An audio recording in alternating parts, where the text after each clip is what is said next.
आज होता बंजारा एस-टी आरक्षणासाठी मोर्चा. तर राम मंडळी, सुरुवात करूया आपल्या मिनी व्लॉगला. तर सकाळी सकाळी मी निघालो पप्पांसोबत ब्लॅक पॅन्ट घेण्यासाठी. बिल केली आणि निघालो पॅन्ट घेऊन घरी जाण्यासाठी. तर आज होता मोर्चा आणि मला पाहिजे होती काळी पॅन्ट. मग काय, बदलले कपडे आणि मी, नैतिक आणि पप्पा निघालो गिरणी ग्राउंडवर जाण्यासाठी. गिरणी ग्राउंडवर जाऊन बघितलं तर इकडे तर पब्लिक जमलीच होती.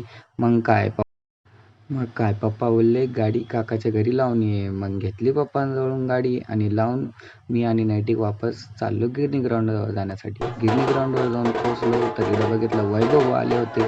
हे आमच्या गावातले सिंगर स्टार होते आणि ते मुंबईला गेलेले होते. मग गेलो थोडंसं मध्ये तर तिथं भेटले आमदार आणि तेच वापस वैभव भाऊ. मग काय, निघाला मोर्चा तहसीलजवळ जाण्यासाठी. मग गेलो आम्ही थोडं पुढं, तिथं भेटले आपले रोशन भाऊ. मग त्यांना घेतला व्हिडिओमध्ये आणि गेलो थोडा पुढं तर इथं पोट्ट्यांनी हलगीच्या तलावर तर धुमाकूळच घातली होती. मग गेलो थोडा पुढं, घेतली पाण्याची बॉटल आणि बसलो किशोर नाक्यावर मोर्चे करत. तर केले थोडेसे मोर्चे आणि गेलो डायरेक्ट तहसीलजवळ गेल्यावर झाले थोडेसे भाषण आणि तिथं थांबली होती खूप सारी पब्लिक.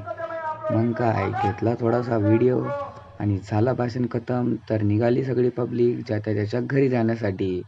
तर मंडळी, आजचा ब्लॉग आवडला असेल तर लाईक सबस्क्राईब करा आणि मी पण चाललो घरी. तर भेटूया उद्याच्या